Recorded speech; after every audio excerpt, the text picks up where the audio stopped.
Hello friends, आपका अपना YouTube channel MK technical training centre में आप लोग का फिर से बहुत बहुत स्वागत है। देख सकते हैं कि हमारे पास एक स्प्लिट एसी है। इस स्प्लिट एसी का जो कवर होते हैं किस तरीका से हम खोलते हैं। बहुत सारे जो मिस्त्री लोग होते हैं, जो सिखिया होते हैं, ये आसानी से तोड़ देते हैं। इसका लॉक को नजदीक से दिखाइए। इसमें 3 लॉक होते हैं, नजदीक से दिखाइए। यहाँ देख सकते हैं 1 लॉक, 2, 3, एक किनारा में होते हैं 4 लॉक होते हैं। इसी लॉक को आपको आसानी से एक बार पुश करना, नजदीक से दिखाइए। ये पुश की बटन होते हैं, इसको जैसे आप पुश करते हैं, उठाते हैं तो देख सकते हैं ये आसानी से निकलता है। इसको ही इस तरीका से दाबना है, इसको भी यहाँ पे दाबते हैं। सबसे पहले आप किसी कस्टमर के घर पर जाते हैं तो इधर से आके दिखाइए।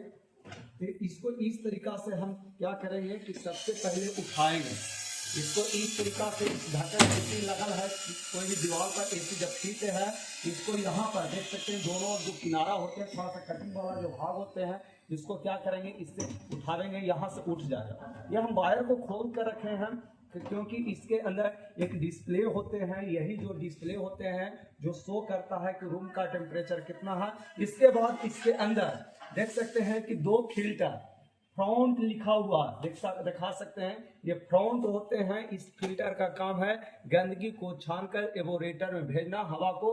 तो इसको पकड़ने के लिए सबसे पहले इस तरीका से हम इसको इस तरीका से खींचेंगे। देख सकते हैं कि इस तरीका से आसानी से ये फिल्टर निकाल जाते हैं। इसके बाद हमको क्या करना है, इसका पूरे बॉडी को खोलने के लिए आपको जहां जहां देख सकते हैं, जहां जहां एक छोटा सा स्क्रू देख रहे हैं, 1, 2, 3 स्क्रू यहाँ है, 1 स्क्रू यहाँ है। इसके बाद बहुत सारे में यहाँ पर एक लॉक की तरह आपको कटिंग का तरह दिखाई पड़ेगा। आप ध्यान से देखिएगा, बहुत सारे कंपनी के एसी में यहाँ कटिंग के रूप में रहते हैं जो ढका हुआ रहता है। इसमें भी पेचकस लगे रहते हैं, इसको भी खोलना पड़ेगा। इसके बाद ही आपका ये बॉडी पूरी तरह निकलेगा। इसे सबसे पहले हम खोल रहे हैं पेचकस के द्वारा। इसे आसानी से खोल लेते हैं।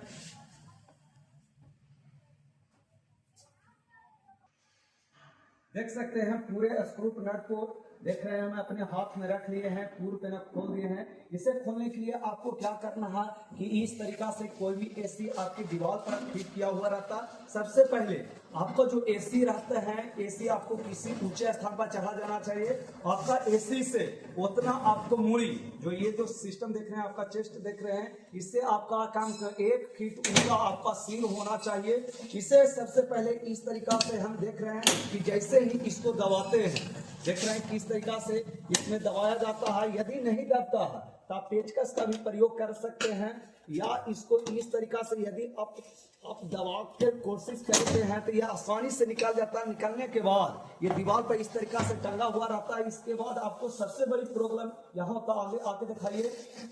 प्रॉब्लम होते हैं कि जो ग्रिल होते हैं जो इस तरीका से हवा को ऊपर नीचे करने का काम करते हैं। यहाँ पर आते स्टूडेंट फंसते हैं तो आपको कुछ नहीं, इस ग्रिल को भी नहीं निकालना है। ग्रिल रहते वक्त में आपको किस तरीका से इसको इस तरीका से धीरे धीरे, आपको कोई बलजोबड़ी भी नहीं करना है, ज़्यादा ताकत भी नहीं लगाना है कि यदि आप ज़्यादा ताकत का प्रयोग करते हैं तो आपको दिक्कत होगा। ग्रिल के द्वारा आसानी से इस बॉडी को हम निकाल सकते। देख रहे हैं कि किस तरीका से मैंने इस पूरे बॉडी को खोल दिया। इसमें देखिए कि कितने लॉक हैं, 3 लॉक पर आधारित होते हैं, जो तीनों को सिंबल दिया हुआ रहता है। जैसे भी सिखिया होते हैं इसको आसानी से बॉडी तोड़ देते हैं, जब टूट जाते हैं तो फिट नहीं होता है। एसी का शो खराब हो जाता है और कस्टमर को जुर्माना देना पड़ता है, इसलिए इस तरीका से खोल देते हैं। ये देख रहे हैं कि फिन्स ट्यूब टाइप एवोरेटर, इसका नाम है फिन्स ट्यूब टाइप एवोरेटर, जिसके ऊपर एल्युमिनियम के पतले पतले पत्थर होते हैं। इसका ये जो पाइप होते हैं ये कॉपर की पाइप रहते हैं। ऊपर से कमरे के हवा, ये जो नीचे जो ब्लोअर फैन आपको दिखाई पड़ रहा होगा, देख रहे हैं जो काले नुमा दिखाई पड़ रहा है, जो बुला रहे हैं, ये ब्लोअर फैन होते हैं जो ऊपर से हवा को खींचता है। ये जैसे ही एवोरेटर ठंडे होते हैं, ये ठंडे पर जैसे कोई गर्म हवा जाकर टकराएगी, ये अभी हवा ठंडा हो जाएगा और नीचे से बाहर की ओर निकाल जाता है। यहाँ आप समझिए कि इसका मेन जंक्शन पॉइंट कौन कौन से हैं। इसमें 2 प्रकार का आते हैं। आपको बताए थे कि जो यहाँ नजदीक से दिखाइए जो चिकना चाकन काले नुमा दिखाई पड़ेगा, देख बउआ की तरह मुंह काफी काले निगन मोटे निगन जो दिखाई पड़ेगा, ये रूम सेंसर होते हैं जो रूम के तापमान को बतावेगा कि इस कमरे का तापमान 25 डिग्री है कि 35 डिग्री है कि 55 डिग्री है। ये रूम के टेम्परेचर को बताने का काम करता है। और दूसरा होते हैं जो एवोरेटर पर जो सेंसर लगे रहते हैं, इसे एवोरेटर सेंसर के नाम से जाना जाता है। इसको हम दिखा रहे हैं, इसके ऊपर पीतल की एक टोपियां भी लगा रहती है, इसको इस तरीका से खींचा जाता है, ये आसानी से निकल भी जाते हैं, इसमें किसी प्रकार का दिक्कत नहीं होता। देख रहे हैं जो लगल है ये एवोरेटर सेंसर या कॉइल सेंसर इसे ही बोला जाता है कि जब हमारे कमरे पूर्व में यदि 16 डिग्री टेम्परेचर पर मैंने सेट किया और 16 डिग्री टेम्परेचर कमरे का हो गया, ये पीसीबी को सूचित करता है, संदेश भेजता है, ये कमरे पूर्व में ठंडा हो गया। जैसे ये सूचना भेजता पीसीबी तो पीसीबी क्या करता है, सप्लाई को कट कर देता है। सिर्फ ब्लोअर फैन चलते रहेगा, लेकिन ये कंप्रेसर को कट करता है, कंप्रेसर चालू बंद हो जाता है, अर्थात कंप्रेसर की जो सप्लाई रहता है ये कट हो जाता है। अब समझेंगे कि जैसे ही यही जो एवोरेटर सेंसर यही सूचित करेगा कि कमरे का टेम्परेचर बढ़ रहा, ये डायरेक्ट पीसीबी को सूचना भेजा कि कमरे का टेम्परेचर बढ़ा, तो ये सूचना भेजेगा किसको, कंप्रेसर को, पीसीबी के द्वारा सप्लाई जाएगा, कंप्रेसर फिर से चालू हो जाता। इसमें दो सेंसर होते हैं, नॉन इन्वर्टर स्प्लिट एसी में दो सेंसर होते हैं, बाकी इन्वर्टर टाइप एसी होते हैं, इसमें 5 सेंसर होंगे। ये आपको हम पूरा दिखावेंगे कि कहाँ कहाँ 5 सेंसर आते हैं। अब समझेंगे कि इसका जो मेन जंक्शन पॉइंट यही होते हैं, सारे भाग यहीं पर अटके रहते हैं, इसे यही देख रहे हैं कि ये जंक्शन पॉइंट यहाँ पर देख रहे हैं कि इसका जो मेन लीड है, देखिए R/B, लाल पीला ब्लू। जो ब्लू होते हैं आप लोग हमेशा देखें समरसेबल में भी ब्लू वायर को कॉमन माना जाता है, लाल को रनिंग और पीला को स्टार्टिंग माना जाता है। यही 3 वायर में से एक वायर को बॉडी अर्थ, जो पीला जो वायर है इसमें बॉडी अर्थ का यही सिंबल आपको नजदीक से दिखाइए, ये बॉडी अर्थ का सिंबल है, ये अर्थ का सिंबल है, इसमें पीला को बॉडी अर्थ कर दिया गया है। और ब्लू को इसमें न्यूट्रल देख सकते हैं, ब्लू न्यूट्रल है, और एल से लाइन, एन से न्यूट्रल, यहां से सप्लाई जाते हैं।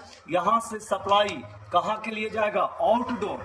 जो आउटडोर देख रहे हैं यहाँ पर, इसमें भी 3 वायर हैं, जिसमें से एक वायर को लाके दिखाइए, सुनो जी, देख सकते हैं, देख सकते हैं इसमें भी 3 वायर है, जिसमें से एक वायर को हम यहाँ पर कस देंगे। इसका जो अर्थ है ये पीला वाला इस पर कस देंगे, लाल को इस पर एल पर कस देंगे। यहाँ पर ये देख सकते हैं, यहाँ पर देख सकते हैं, यहाँ पर लिखा हुआ इन। यहाँ से जो मेन लीड होते हैं यही इन वाले पॉइंट पर, एल से लाइन, एन से न्यूट्रल, यहाँ पर लिखा हुआ रहता आउट, और एल से लाइन, एन से न्यूट्रल। इसमें भी इसका जो दोनों वायर को हम कस देंगे। यहाँ से सप्लाई कहाँ जाएगा, आउटडोर के पास जाएगा।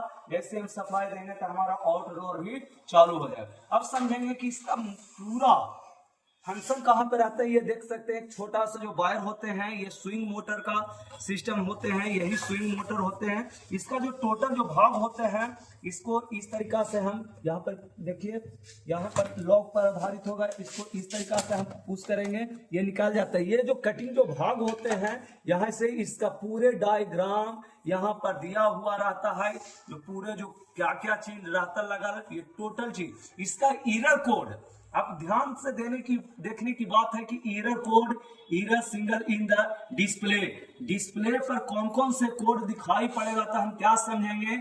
यदि आपको इवन दिखाई पड़े, यदि डिस्प्ले पर इवन दिखाई पड़ता है, तो हम समझेंगे कि रूम सेंसर इसका खराब है।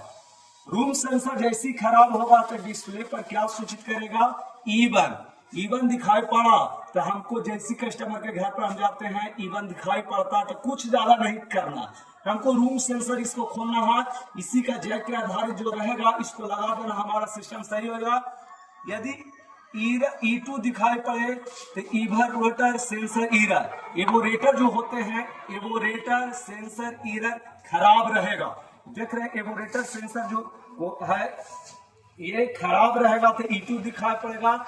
DF दिखाई पड़ेगा तो फ्रोस्ट प्रोटेक्शन। फ्रोस्ट प्रोटेक्शन का अर्थ होता है कि जो मेन जो सप्लाई है इनडोर से आउटडोर का जो केबल है इसमें किसी प्रकार की खराबी है, ये केबल 100% सही नहीं है, इस केबल को चेंज करना पड़ेगा।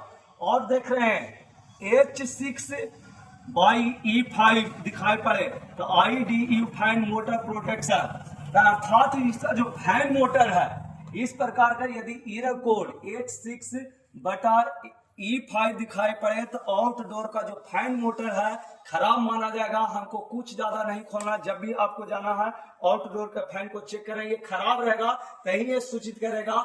या इसके जो जैक होते हैं जिस पर थिम्बल खोसे जाते हैं, जब इसमें कारण भी लग जाते हैं तो इस प्रकार का कोड डिस्प्ले पर सूचित करता है, इससे हम मिस्त्री आसानी से समझ जाते हैं। देख सकते हैं यही इसका पीसीबी होते हैं, जो सभी जो पीसीबी पूरे जैक पर आधारित होते हैं। आपको दिखा रहे हैं कि कौन कौन सा, देख रहे हैं डिस्प्ले, नजदीक से दिखाइए, ये डिस्प्ले का है जो आपको डिस्प्ले पर जो कुछ रीडिंग दिखाई पड़ता है इसका जैक यहाँ पे है। ये जो दो जैक हैं, जब आपका पीसीबी खराब होता है आप मिस्त्री के पास ले जाते हैं तो इसमें खोज कर ये चेक करता है कि कौन सा भाग खराब है, ये इंडिकेट करता है, बॉल जलता है बुझता है।